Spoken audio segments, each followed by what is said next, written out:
Dukkhantu dvidham proktam. And miseries are of two types. Bahyam and antaram iti. There are two types of misery which are external and internal. Bahyam sharira sambhutam dhatu doshadi sambhavam.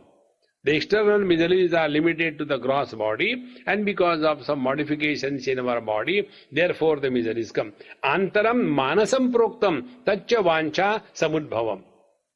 And inner miseries are born out of the desires. Vancha samudbhavam. Mahattaram manasam syad yena grastamidam jagat. And real miseries are internal and not outer, not external. And the whole world is infected by these internal miseries in their mind. Vanchaiva dukkha vitapi bijam sudruda shaktikam. Therefore, desire is the most miserable thing in the world, and every one of us is suffering only by this disease of vancha or the desire. And yaya kinkarata prapta kurvanteva divanisham indriyadayopi vyuda swanivasa sadodita sukham vancha vashepi yadasti nrupasambhava tadvad dukhameva janihi yat kushimiva sambhavet.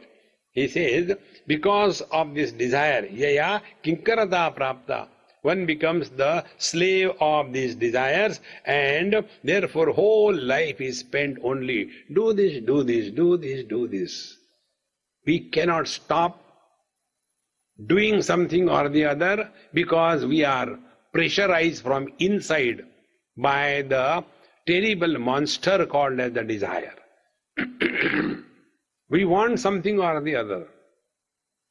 And yet we have never learned, right from childhood onwards, how many desires we have fulfilled.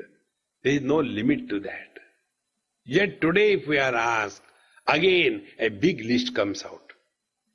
And not knowing that fulfillment of the desire has never led us to the fulfillment in life. What we are seeking is fulfillment in life, but what we are struggling is fulfillment of desires. See friends, all the spiritual practice is only this. Get rid of all the desires, atra brahma samashnute. You are established in the truth. But if you go in the Dharma Shastra, then the Upasana Shastra, see, what for they are done? Only for fulfilling desires. And desires can never be fulfilled.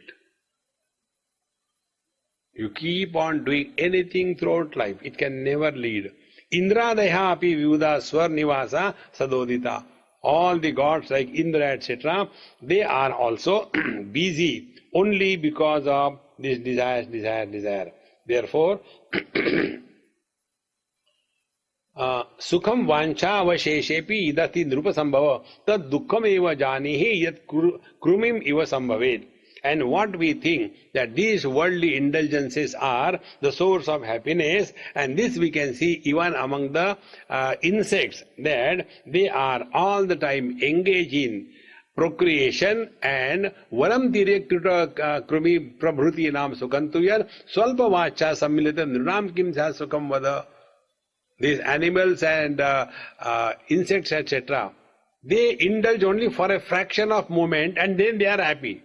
But human beings, swalpa vancha sammilitam nrinam kim syat. But what about the human beings? They want one after another. Their desires can never be fulfilled. Vancha shata samavishtaha yadi kinchid upetyetu sukhi bhavit iha tada kohi na sya sukhi vada. If by fulfilling the desires, if one can really be happy, then it is possible. But with every one desire, shata samavishtaha, one desire you fulfill, another 100 are standing in the queue. Then you fulfill one from that, another 100 are standing. There is no end to fulfillment of desire. See friends, we have to become aware of this. Who is prompting us to activity? See, something or the other we want. And remember, want need not be worldly objects. Want need not be achievement in the outer world. Want has many, many shades. One of the shade is obsession. We become obsessed with something. Therefore, instead of doing the spiritual life mechanically, work on the mind consciously.